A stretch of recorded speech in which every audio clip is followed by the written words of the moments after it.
um tema novo, falando aí sobre as questões geopolíticas na Europa. E aí a gente já falou várias dessas coisas aqui para vocês, porque vai entrar contextos aí de Guerra Fria, né? Vai entrar nova ordem mundial, aí a gente já falou para vocês, especialmente lá no primeiro bimestre, a gente comentou com vocês já sobre alguns desses assuntos. Então, para eu não ficar aqui falando com vocês, eu quero ouvir vocês. Tá? Então, qual que é a proposta? Nós vamos separar a sala em grupos e esses grupos vão ler e vão explicar aquilo que entenderam. E eu só farei a intermediação, ok? Então, por exemplo, né, a gente tem aqui na sala, a gente tem, que aparece para mim, por exemplo, a Gisele, o Júlio, a Vitória, a Letícia, do nono A, do nono B, o Felipe, o João Lucas, o Sobral, o Gutierrez, Ana Luísa, Bárbara, Mustafa, enfim, tem vários alunos aí. Então, a gente vai fazer o seguinte, fim da Guerra Fria e consequências da da ordem mundial. Então, a página 44 e a página 45, até lá o comecinho da página 46, vai ser explicado pelo grupo da Ana Luísa, da Ângela, da Bárbara, da Mustafa e do Celso. Deu para entender? Sim. Então, tá bom. Da China, né, falando ali sobre a ascensão, quem vai explicar para a gente vai ser o Felipe Augusto, o Felipe Martins, a Gisele, o Henry, até o João Lucas, tá? Então, vocês vão ler aí da página 46 à página 47 e vocês vão explicar para a gente esses contextos, ok? Tem gente que já está fugindo aqui para não explicar. Então, Felipe.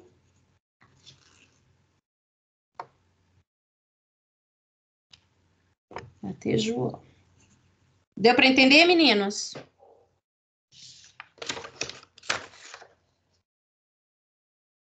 Deu para. Do Leonardo. Então, vai ser o Leonardo Muniz, a Letícia nono A, a Letícia do nono B e a Mariana Teles. Vocês vão explicar o Oriente Médio, antigas e novas tensões, página 48, a página 49 ali, até do que fala do Iraque, ok? Do Matheus Ferreira. Vamos pôr até a Vitória Fernandes. Vocês vão falar do Irã e da tecnologia nuclear. Então, vocês vão falar da página 49 até a página 48. Deixa eu só marcar aqui os nomes. Quem são esses aqui?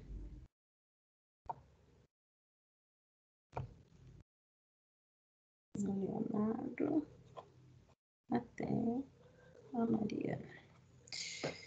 Matheus até a Vitória. Então, no nono ano, essa é a proposta, tá? Eu vou dar 5 minutos para que você, enquanto eu faço a chamada, vocês fazem a leitura, grifem os pontos que vocês acharem mais importantes e vocês vão fazer a explicação. Aí vocês definam entre vocês aí como que vocês vão falar, quem que vai falar. E aí é importante que cada um fale um pouco, explique o que entendeu, para a gente poder ter uma aula um pouco mais dinâmica, onde vocês falem mais, beleza? Então, são 10 horas e 8 minutos, enquanto eu faço a chamada, para não atrapalhar a leitura de vocês. Eu farei a chamada olhando os nomes que estão aqui aparecendo para mim, para não atrapalhar vocês, e aí eu vou dar 5 minutos. São 10 horas e 9, 10 e 14 a gente retoma, pode ser? Pode, prof. Então, beleza. Então, A partir de agora, vocês já podem iniciar o projeto, tá?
Quem que tá como usuário desconhecido?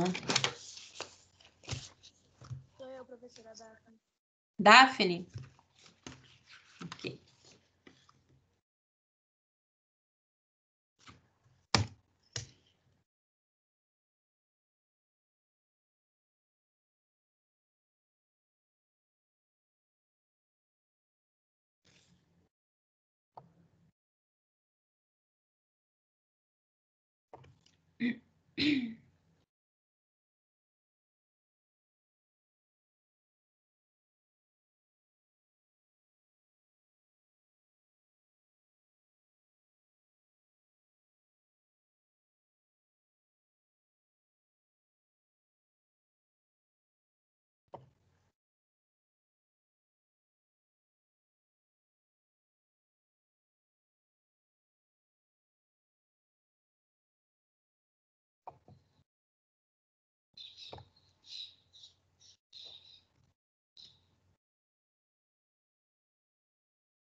Professora, o Gustavo Sobral tinha dito aqui no grupo que ele tinha saído por conta da bateria dele que estava acabando.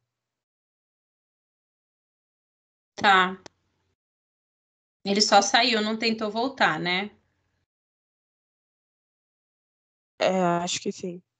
Tá. Pronto, gente. 10h15, já conseguiram fazer o solicitado?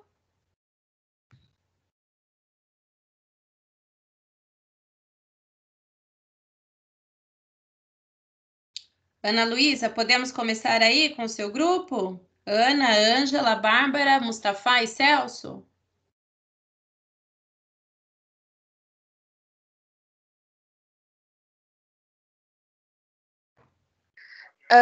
Acho que pode, por mim pode. Então tá. Então, Ana, você quer começar a explicação e aí o grupo vai interferindo aí, vai fazendo as intervenções do que eles também entenderam, tá bom? Pode começar.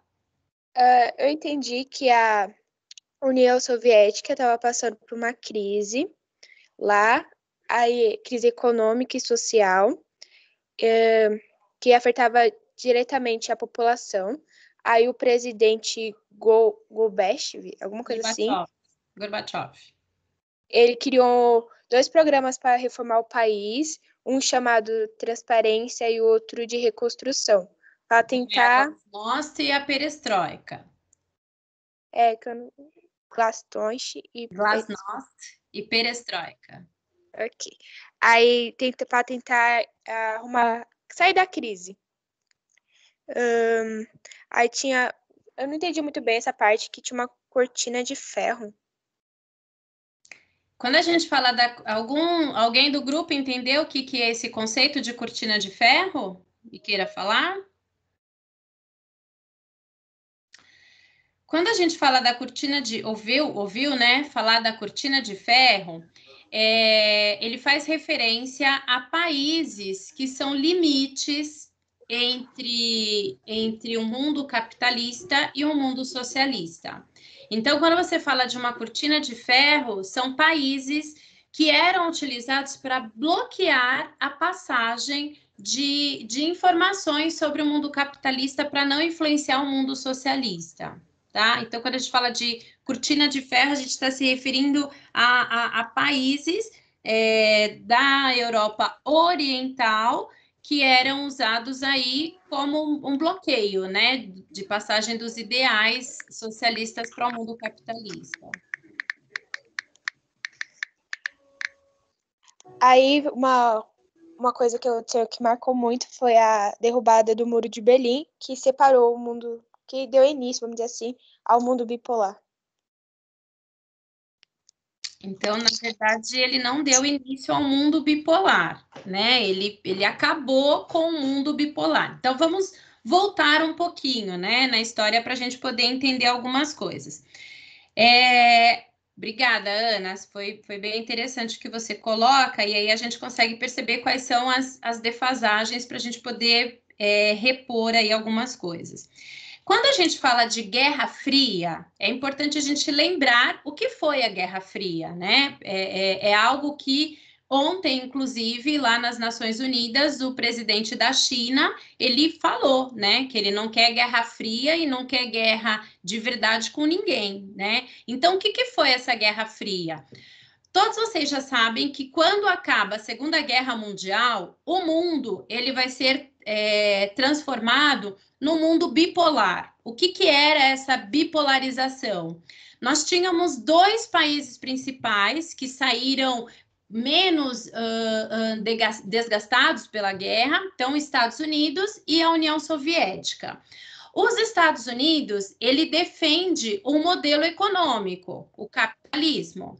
E os Estados Unidos vai ter, né, dentro ali do continente americano, vários países que serão capitalistas, né? Na verdade, com exceção de um país, todos os demais serão capitalistas. Os Estados Unidos vai ter como aliados parte da Europa, então a Europa Ocidental será capitalista, a parte da África será capitalista e toda a Oceania será capitalista. Do lado da União Soviética, né, que quando acaba a Segunda Guerra Mundial, ela se sente fortalecida porque o exército soviético vai ser o que vai finalizar com os nazistas, né? Então, ele vai sair aí com uma certa referência, e o mundo socialista vai ser da vertente da União Soviética. Então, a União Soviética vai pegar uma parte da Europa, né, o leste europeu, será classificado como Europa socialista, e serão países que serão subordinados ao interesse da União Soviética. Esses países todos do bloco socialista vão formar a União das Repúblicas Socialistas Soviéticas. E aí, então, nós temos a formação do mundo bipolar, que é quando a gente tem de um lado o capitalista, do outro socialista. Como a Ana coloca, né? Esses dois países, né, Estados Unidos e a União Soviética, eles não vão travar uma guerra entre eles, uma guerra direta, por isso que é chamado de Guerra Fria. Eles não vão se confrontar diretamente, mas haverão vários conflitos ideológicos, porque eles vão estimular conflitos em outros países. Esses dois países, né, União Soviética e Estados Unidos, eles vão fazer algumas competições, né? Então, eles vão concorrer entre si para ver qual seria o país que teria o maior tipo de arma, né? A melhor arma. Então, a gente está falando aí da tal da corrida armamentista. Esses dois países vão competir entre si para ver quem chegava no espaço primeiro. Então, eles vão ter uma corrida espacial. Estados Unidos chega na Lua, em contrapartida, a Rússia chega primeiro no espaço, mas os Estados Unidos demarca a Lua, né? Foi lá e fincou o pé na Lua. E aí o que acontece, né? Durante a Guerra Fria, esses dois países não guerrearam entre si, mas estimularam vários conflitos. Havia um mundo bipolarizado, e esse mundo bipolarizado, ele foi complicando a situação econômica da União das Repúblicas Socialistas Soviéticas. O que isso significa? Que começa a surgir uma série de necessidades econômicas dentro dessa União Soviética, né? Dentro dos países que compunham a União das Repúblicas Socialistas Soviéticas. E essas calamidades sociais, né, chegam num ponto que vai faltar alimento, vai faltar, tem pessoas que morrem de frio porque não vão ter sapato, não vai ter roupa, o mercado negro começa a ganhar força. Então, a gente tem uma série de situações que vão acontecendo e que vão minando esse mundo socialista, vão enfraquecendo esse mundo socialista. E aí vai ser eleito um presidente, um cara chamado Mikhail Gorbachev, e por pressão da sociedade, ele vai instalar a Glasnost e a Perestroika. Então, a Glasnost é uma transparência política, né? A população queria saber o que estava acontecendo. E a Glasnost se trata de uma reestruturação política, econômica, social. E quando ele instala isso, a população percebe um gap ali, percebe uma lacuna para derrubar o mundo socialista. E aí, pouco a pouco, esse mundo socialista vai perdendo força, vai definhando, e aí, em 1989, a gente tem a queda do Muro de Berlim, um momento histórico, e nessa queda do Muro de Berlim, a União Soviética, que comandava o mundo socialista, perde muito, porque você vai ter a Alemanha, né, que é onde fica o Muro de Berlim, capital da Alemanha, vai ser novamente unificada, porque esse muro mostrava a separação, né, uma Alemanha capitalista, uma Alemanha socialista, derruba o muro, agora uma Alemanha só, toda ela capitalista, e aí você tem, então, um enfraquecimento e cada vez mais esse mundo socialista definhando. Quando chega em 91, aí sim a gente tem o fim do mundo bipolar, ok? O mundo capitalista e o mundo socialista deixa de existir e nós vamos ter uma nova ordem mundial. Alguém entendeu o que é o que mais aconteceu aí desse grupo? O que queira falar? Ângela, Mustafa, Celso.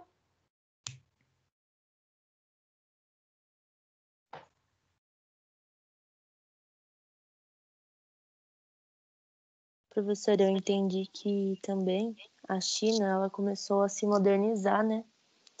Mais ou menos por volta dos anos 1970, fazendo parceria com outros países. Ok. Que mais? Celso? Quer acrescentar alguma coisa?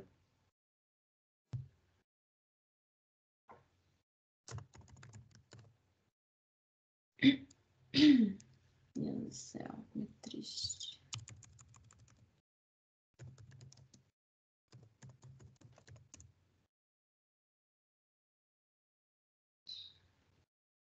Ô, Pro, Oi. a Gisele pediu pra mim te avisar também que a mãe dela tava com alguns problemas na internet na casa dela e agora o Wi-Fi dela tá desligado. E o 4G dela tava muito ruim pra ela conseguir ficar na aula. Tá. Tudo bem, não tem problema. Eu não estou conseguindo, o nono ano, acessar aqui o Positivo On, então eu vou compartilhar com vocês uma outra tela, que aí o que vai acontecer, né? Quando a gente tem o fim da Guerra Fria, né, e as consequências dessa nova ordem mundial, tá compartilhando com vocês esse mapa? Desculpa. Esse mapa aqui, né, ele retrata como que era a divisão desse mundo bipolar. Então, todos os países que estão em verde eram os países capitalistas, eram países lá da Europa alinhados aos Estados Unidos, ao modelo capitalista. Os países em verde, tem essa bolinha vermelha aqui, ó, eles faziam parte de uma única aliança militar, né, formada OTAN. Essa OTAN, né, Aliança Militar do Atlântico Norte,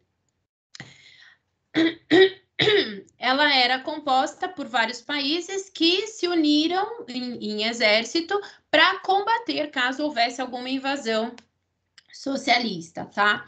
Aqui no rosa, nós vamos ter os países que pertenciam à União das Repúblicas Socialistas Soviéticas. Esses países todos, leste europeu, pertenciam então à União Soviética, eram subordinados aos interesses da União Soviética.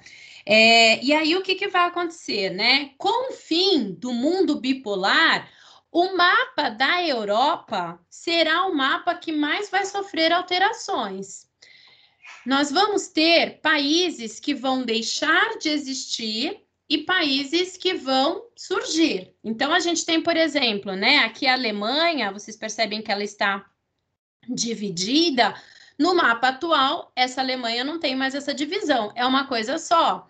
A Tchecoslováquia não vai mais existir, ela será desmembrada em dois, né? Ela vai, essa separação foi uma separação tranquila, ela chamou inclusive aí de Revolução Veludo, né, de veludo, porque não gerou conflito, não gerou guerra, não foi suave. Então aqui na Tchecoslováquia surgiram dois países, né? Surgiu a República Tcheca e a Eslováquia. A Iugoslávia vai desaparecer, não vai ter mais Iugoslávia. E na Iugoslávia vão surgir vários outros países. Vai surgir a Croácia, vai surgir a Bósnia, a Herzegovina, vai surgir Montenegro, Macedônia, a Sérvia, e aí vão gerar muitos conflitos. Então, a gente vai ter aqui nessa dissolução da Iugoslávia muitos conflitos, né, que vão se dar por conta do surgimento dessas 6 novas nações existentes aí. Então, com a dissolução do mundo bipolar, o mapa da Europa será o mapa que mais vai trazer trabalho para os geógrafos, tá? Porque é o que vai ser mais trabalhoso. E aí passa então, né? Deixamos de ter um mundo bipolar para termos um mundo multipolar. O que seria um mundo multipolar? Alguém entendeu aí o que está na apostila?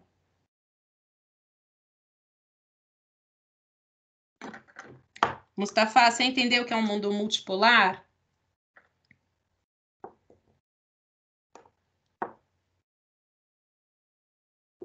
Então, assim, nono ano. O mundo bipolar, quem eram os países principais? Estados Unidos e Estados Unidos. Estados Unidos e a União Soviética. Esses dois eram os países principais no mundo bipolar. Esse mundo bipolar existe ainda? Não. Não. Então, hoje, o que nós vamos ter é um mundo multipolar. O que isso significa? Que não tem... Que agora é vários? Agora são vários, isso mesmo, são vários os países que vão exercer influência sobre os outros. Então, por exemplo, né, Estados Unidos, Japão, a China, que a Mustafa colocou, a Alemanha, a própria Rússia, né, que deixou de chamar União Soviética, passou a chamar Rússia. Então, a gente tem vários países hoje que vão atuar no cenário mundial e que vão exercer influência. Então, a gente chama hoje de nova ordem mundial ou mundo multipolar. Alguém assistiu alguma coisa ontem sobre a ONU ou nono ano? Vocês chegaram a ver alguma coisa?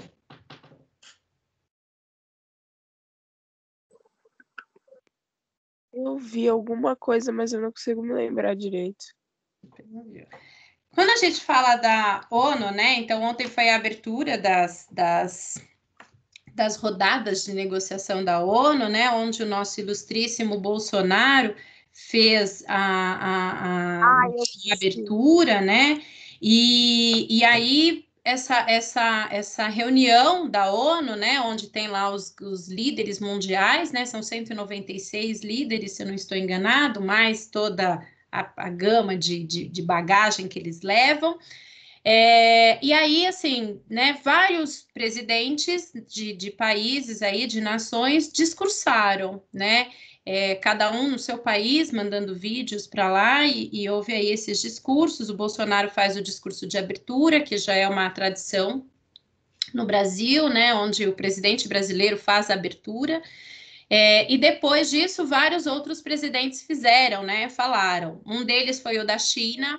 E aí, esse presidente da China, por exemplo, né? Esqueci o nome do cara, mas enfim, o presidente da China, ele vai lá e ele fala, né? Que ele não quer guerra fria, né? Ele não quer nem guerra fria e nem guerra de verdade com ninguém.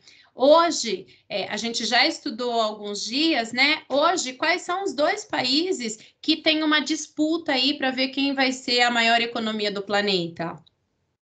China, Estados Unidos.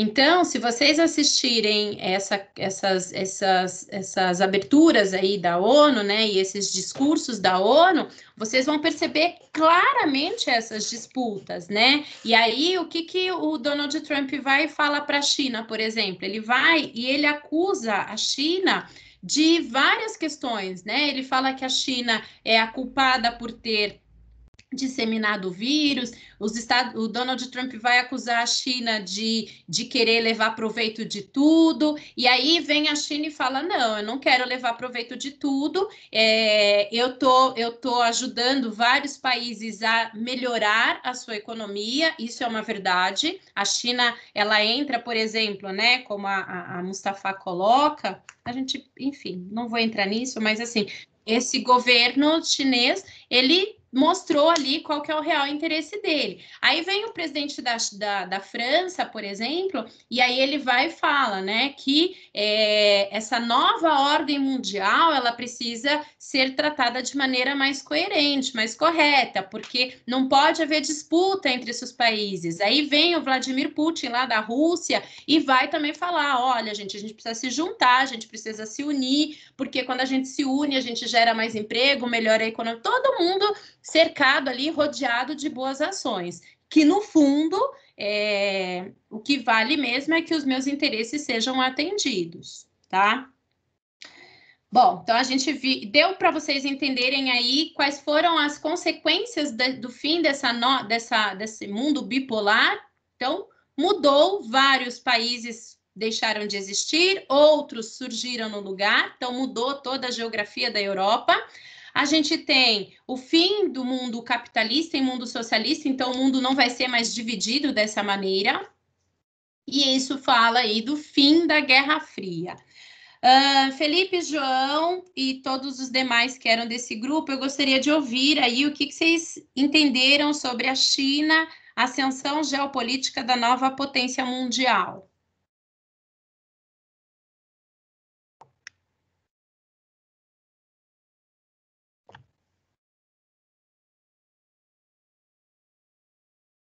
Felipe, você entendeu alguma coisa do que você leu?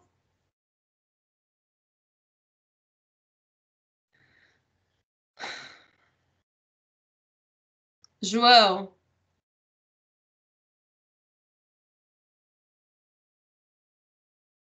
Henry?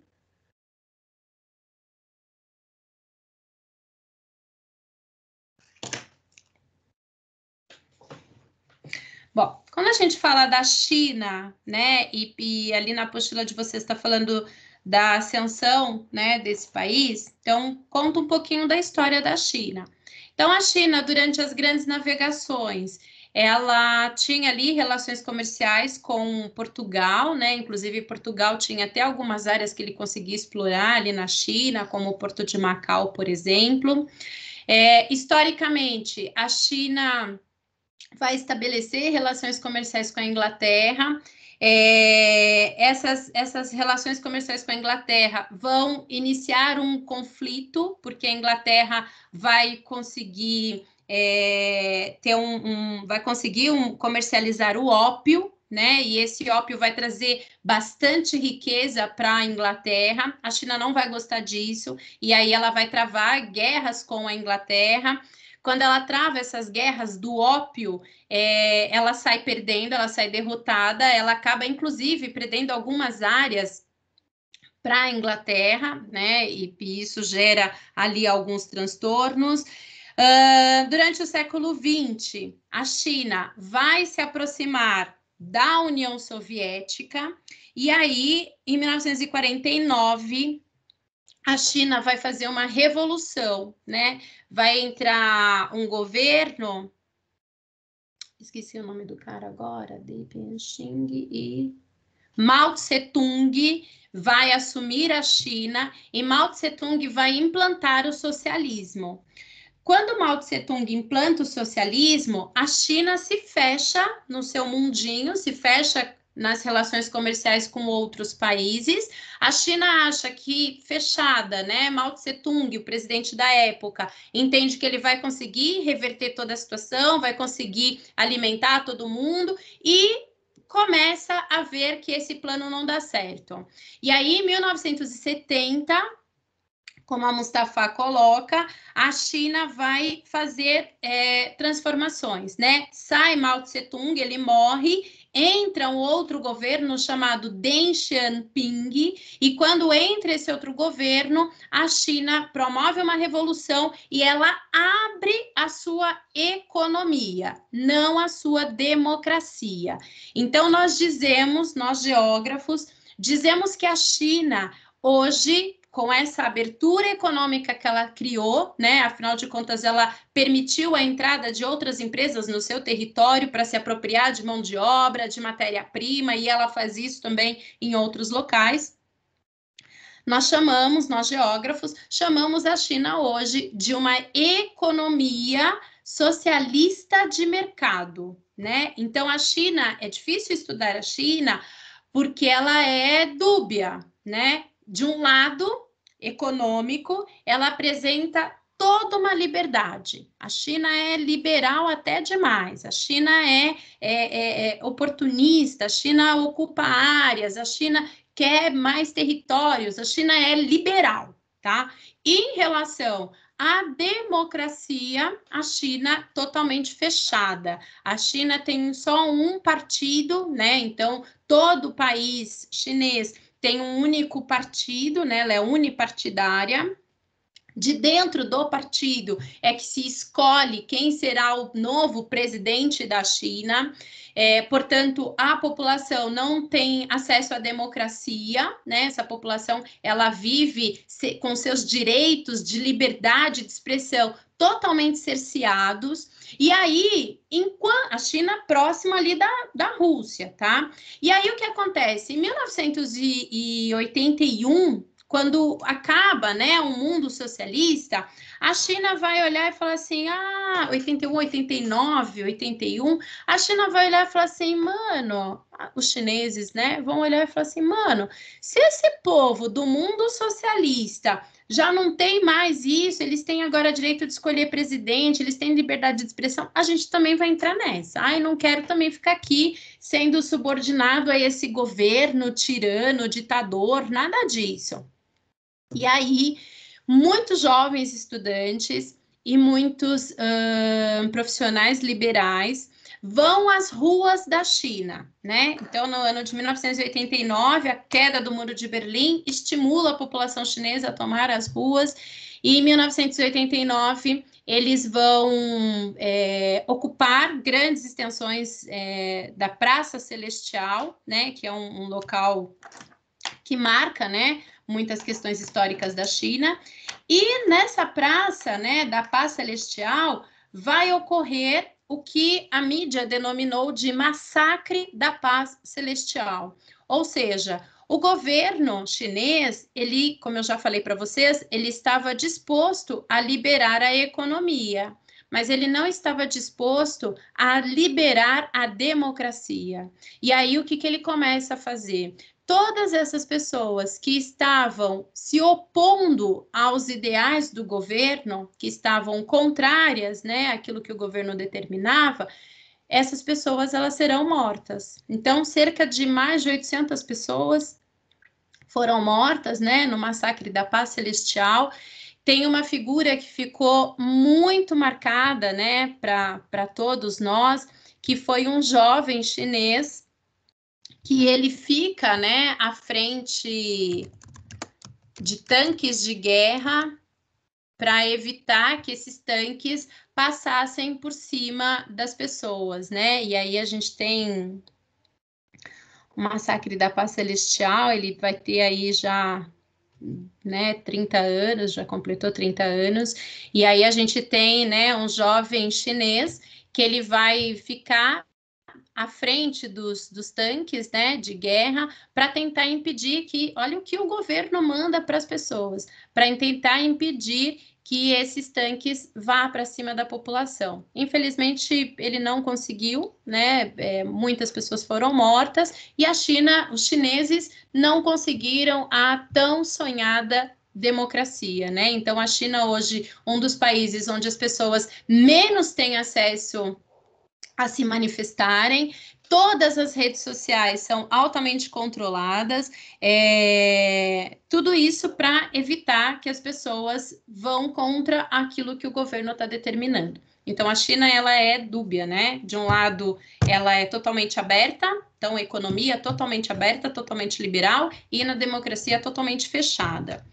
Dentro do território chinês, existem alguns problemas de movimento separatista. Então, a China, ela tem algumas áreas, né, que são anexadas à China, mas que a população não aceita, né? Então, a gente tem duas áreas ali na apostila de vocês, que é o Xinjiang e que é o Tibete.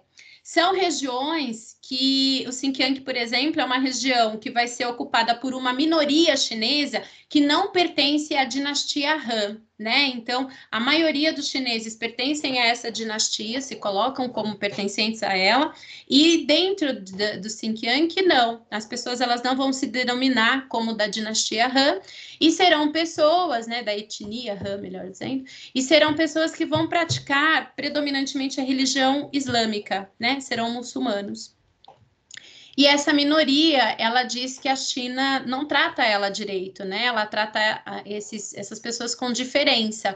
Então, ela não investe em infraestrutura, ela não dá melhoria nas condições de vida, e aí essas pessoas solicitam um movimento de reivindicação, de separação, mas a China não libera.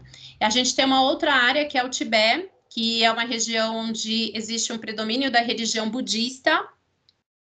Tem um líder ali chamado Dalai Lama, Só que esse líder ele foi exilado, ele está na Índia já há muitos anos por conta de perseguição também. E a China não quer, né? A China invade o Tibete, anexa para ela, e a China não libera, não dá essa independência para os tibetanos, tá? Por que que não dá? O que será que existe na geografia do Xinjiang e do Tibete que faz com que a China queira esses lugares, né? Ela não dê independência. Vocês acham que a China só está segurando esses lugares para afrontar a população, ou vocês acham que geograficamente ali possui alguma coisa que para a China seja boa? Eu acho que lá tem alguma coisa mesmo. Tem coisas boas, né? Então, quando a gente fala do Tibete, por exemplo, a gente está falando de uma região que tem uma grande quantidade de água, né? Então, água é estratégico, você não pode dispor de água, né? Você precisa. Então, a China não libera o Tibete por conta disso. E no Xinjiang tem petróleo, né? Então, a China hoje é um dos grandes, um dos maiores poluidores do planeta. Mas a China precisa de muita matéria-prima, a China precisa de recursos energéticos, e aí, por conta disso, ela não quer se dispor, né, se desprender desses espaços, porque eles são estratégicos, ok? Até aqui deu para entender, gente? Era para as pessoas explicarem, mas elas preferem se omitir, e a gente respeita. Gostaria que vocês fizessem Organize as Ideias. E aí a gente vai ouvir aí, nesses minutinhos, do Leonardo até a Mariana, a questão do Iraque. Vocês vão falar? Leonardo, Letícias, Mariana. Tá bom. Posso começar? Por mim, tudo bem. Tá. Tá acontecendo no Iraque. Lá no Iraque, eles são um grande. Eles são importantes produtores de petróleo. No ano de 1990, o Iraque promoveu uma invasão no vizinho do Kuwait. E o governo do Iraque estava precisando recuperar as finanças por conta de um conflito que tinha acontecido em 1980 contra o Irã. E eles também estavam precisando pagar uma dívida bilionária que eles tinham feito de empréstimos com o Kuwait.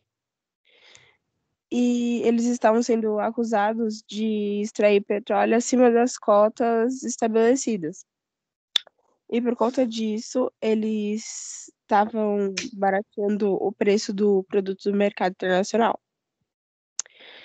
E o Iraque, ele também estava pressionando, né, a OPEP, não por conta só dessa acusação que ele estava sofrendo, mas também porque eles queriam aumentar as próprias cotas de produção. E, no mesmo tempo, eles estavam visando uma redução na escala mundial da oferta de petróleo para aumentar o preço e aumentar a arrecadação com a venda.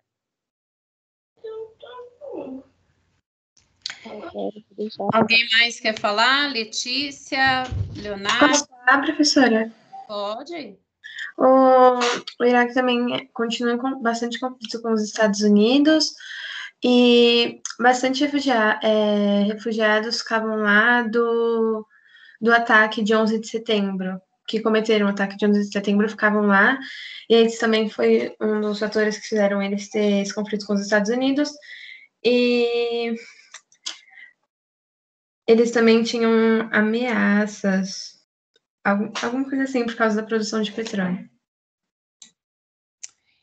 Quando a gente fala do Iraque, né? O Iraque é um país culturalmente muito antigo, um país riquíssimo, um país que tem grande produção de petróleo, um país que tem uma diversidade de práticas da religião islâmica, né? Então, eles são da religião islâmica, mas dentro da religião islâmica existem várias vertentes, né?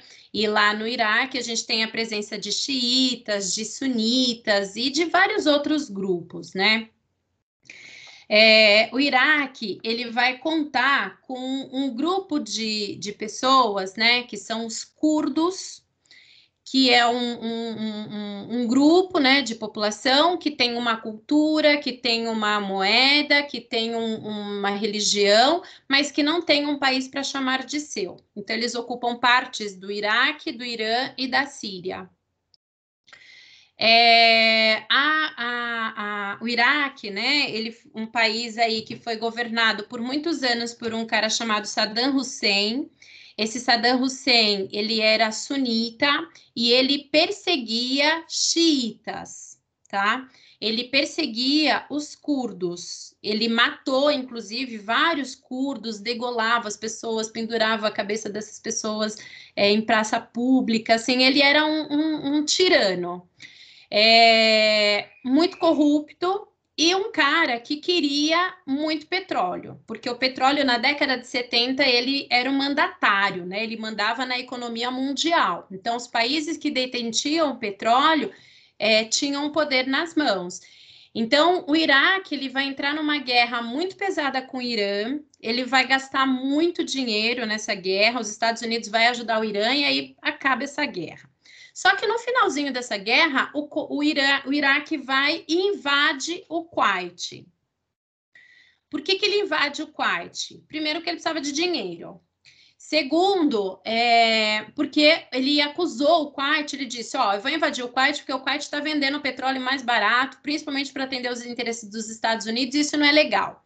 E aí ele invade o Kuwait, ele rouba, foi uma baixaria, gente, porque assim, Saddam Hussein e o seu exército vai roubar tanta quinquilharia do Kuwait que vocês não têm ideia. Assim, ele vai saquear banco, ele vai saquear a casa das pessoas. É um idiota. E aí, os Estados Unidos, junto com a ONU, vai lá, intervém e acaba com a guerra, né? Acaba com a invasão do Kuwait. E aí, o Saddam Hussein se torna um inimigo dos Estados Unidos. E aí, os Estados Unidos, ele vai, junto com a ONU, dizer o seguinte, olha, a gente precisa entrar lá no Iraque, porque os iraquianos, coitados, estão sofrendo na mão do Saddam Hussein, aquele maldito. Então, a gente entra lá e acaba com ele, prende ele, né? Porque ele tem crimes de guerra, ele massacra as pessoas. Ele é um dos acusados aí de esconder membros da Al-Qaeda, que foi, né, o povo que derrubou lá as Torres Gêmeas e tal. E aí os Estados Unidos entra no Iraque, persegue Saddam Hussein, prende Saddam Hussein, mata Saddam Hussein, e o Iraque hoje, uma desgraça, tá? Iraque hoje tenta estabelecer um governo próprio, muitas situações difíceis, assim, porque você tem conflitos religiosos, você tem disputa entre grupos religiosos para ver quem vai assumir o poder, e isso tudo gera uma grande instabilidade, tá? Num país que promove a exploração do petróleo, né, porque ele faz parte da OPEP, essa instabilidade é muito perigosa, ela é muito arriscada. Mas a gente continua isso na nossa aula de amanhã, tá bom? Até aqui, gente, deu para entender? Eu queria agradecer a todos vocês que participaram. É muito importante quando vocês colocam as visões de vocês, quando vocês interpretam o texto. É muito bacana. Queria agradecer as pessoas que participaram e lamentar aquelas que, infelizmente, se omitem nesse momento, né? Mas, enfim, cada um sabe a dor e a delícia de ser o que é. Gente, eu vou parar por aqui, já são 10h53. A gente se encontra amanhã na nossa próxima aula, tá bom? Um beijo, gente. Fiquem com Deus. Até a próxima. Tá bom, Pro. Tchau. Tchau. Até amanhã.